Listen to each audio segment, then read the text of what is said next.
so that you can put the bull nose in it. Mm. Alright. Yeah. So how did you get there? This was very first brought out and they had it on a horse and buggy, and they brought it from Sydney by horse and carriage. Oh, okay. And it came to the plumber's shop at the Gilbo. So yeah, it's Wow. Took some pictures of it. yeah, it's a lovely old thing.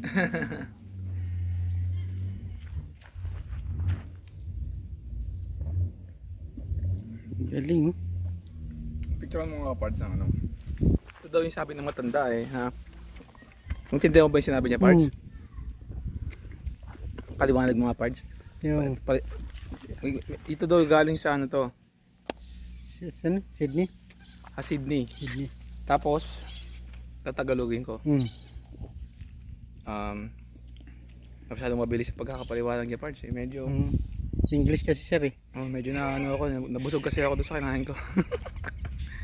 Pero yun na yun, kung ano mo yung sinabi niya, hindi nyo naabutan eh. Tagal nyo kasi manood eh. Basta yun na yun, ha?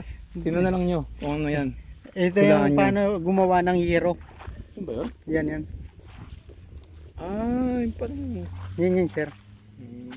Nakita mo yan? Ano mo, di ba, isasalang mo yung ano, di ba, hero? Dito. Sasalang mo rito yung plat na hero. Pag nagkinano na ron. Para maging corrugated siya. Wow.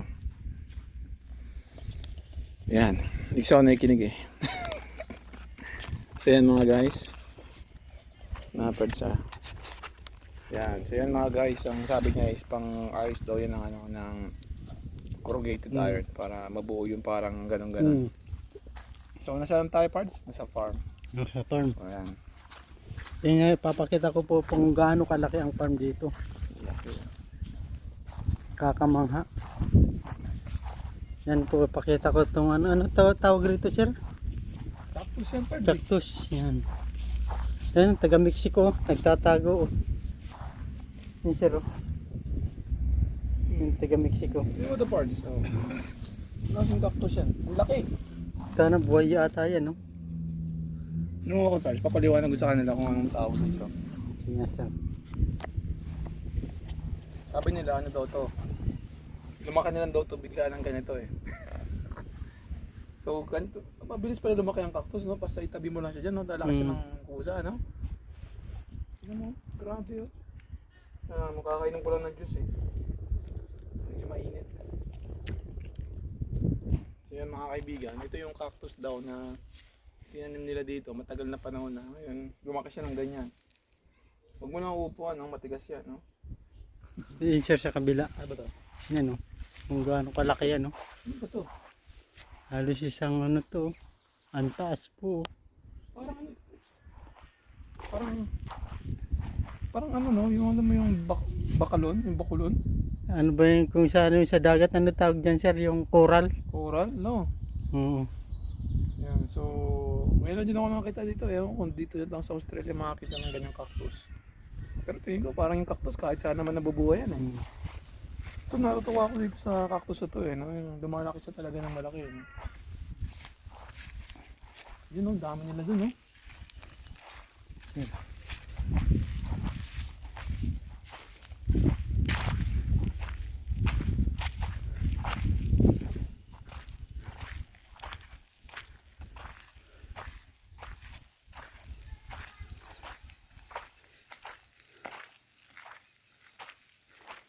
Yan, dito may farm sila ha. Tapos mga kabayo rin. Yung dito yung dating garden nila no? Oo. Yeah, oo, dito. Yung pinaka-nursery nila. Yeah, that's horse. Laki See the ng, horse? laki ng ano, kabayo. Minsan malalambing yung mga kabayo na yun eh. Hi horse. How you going horse? Mas matangkad pa ata sa akin yan, no? Hello. Kasi yung mga ganyan, malalambing yung mga ganyang kabayo parts. Hi horse. Ang laki ng farm nila, ano. Ito kulungan lang to ng ano, kabayo. Parang meron silang ano, ang tawag dito? Yung mga lumalaki na ano na Wild ano, ang tawag dito? Orchids. yan, orchid. So, Yan, ito lang yung unang leg namin kasi tumigil kami dito sa isa sa mga katrabaho namin dito sa ano to pre? Jinjin. Jinjin, malapit sa Maryborough kasi sa Maryborough kami ati ako dito. Yung ano, yung puntahan namin na Fraser Island. So, nag-stop over muna kami, kumain kami ng breakfast. Tsaka ito kami natulog ngayon for the night. Agabi pala. So, mamaya, biyahe kami punta kaming barge. So, alam nyo na, ganito lang buhay namin muna. Travel. Mga biyahero dito sa Australia. May shoutout ka ba pre? Shoutout mo ba yung family mo pa? Ay, yung family ko pala sa Shoutout mo. Pilipinas. Shoutout daw si boss. Shoutout ko po yung family ko sa Cotabato. Asawa ko. Yung pamilya ko naman sa ano, yung magulang ko sa Bicol. Ayan. Parang ganito ba sa Bicol Parts? Ganito ba yung sura ng parts? Hindi sir eh. Hindi no? Ibang iba sir eh. Mga iba no? Wala yung kabayo na ganyan no? Wala. Walang kabayo ron. Sayang wala Kalabaw siglin. marang. Wala siglin eh. Ay, nasa biyahe na. Ito yung typical na ano eh, typical na parang baga sa ano sa mga yung typical na ano na Australian ano, di ba? Buhay. Buhay, country house. Ano, tawag dito sa ganitong lugar sir. Sabi natin probinsya, ganun. Hindi naman, parang Countryside, ganun. countryside. So,